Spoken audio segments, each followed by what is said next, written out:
Joining us in studio to unpack the diplomatic relations and regional strategies between South Africa and the European Union as they meet in South Africa for their 6th summit is Shimuru Hengari.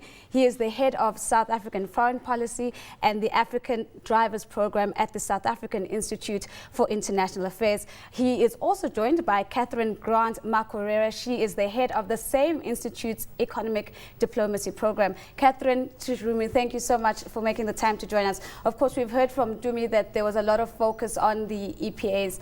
And for me, the question really is, given the fact that South Africa does not stand to benefit from renewal of the EPAs, is this more of South Africa trying to reinforce itself as a regional power, and how important is clinching this for its neighbours?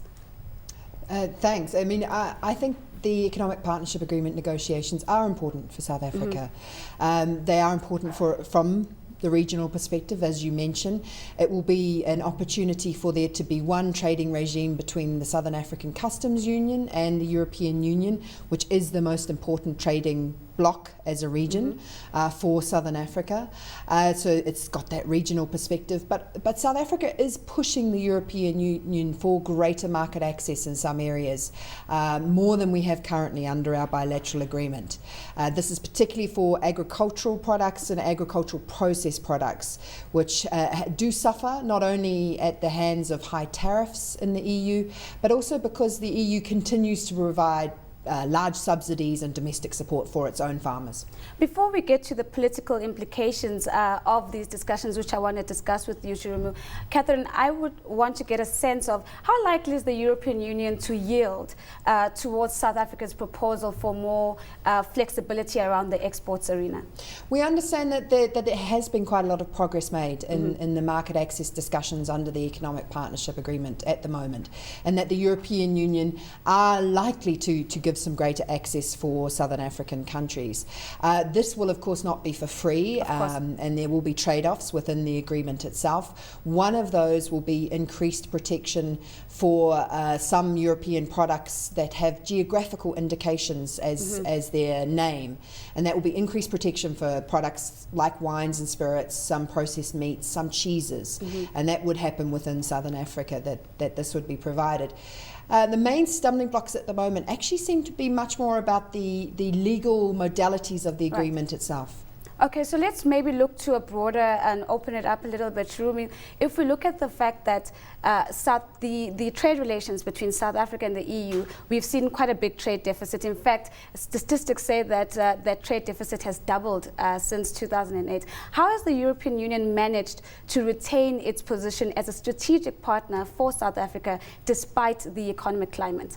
Well, I think it's perhaps important to maybe touch on what Catherine just said. When South Africa and the EU started their negotiations in the 90s to develop a trade and development cooperation agreement, regional countries in the region accused South Africa of having been insensitive to their concerns and demands.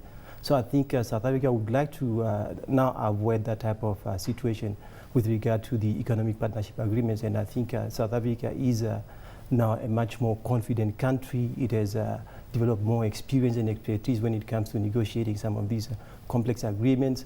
So I think it's also playing its role as a regional hegemon, speaking on behalf of some of these weaker countries.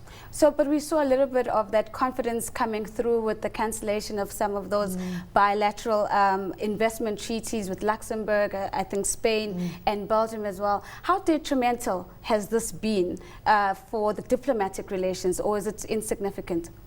Well, I think it's clearly the European Union is quite concerned, but I think it's also important to highlight the fact that as I've mentioned earlier, South Africa is now more confident. It's the country is a member of the BRICS since 2010. It's also playing an increasingly important role in the G20.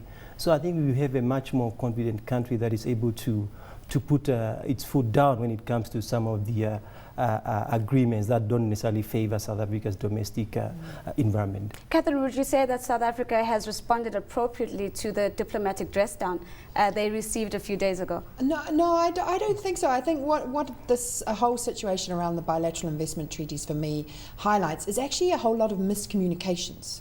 And I got the sense that the Europeans were still saying we weren't told in time, we were not consulted on this. But in my view, that's not strictly true. And I would have liked to have seen a stronger response from South Africa saying, no, hang on a second, we started reviewing our investment framework many years ago. And in 2007, 2008 was when the first steps were taken to review South Africa's investment framework, including its bilateral treaties. The European Union were very aware of that process.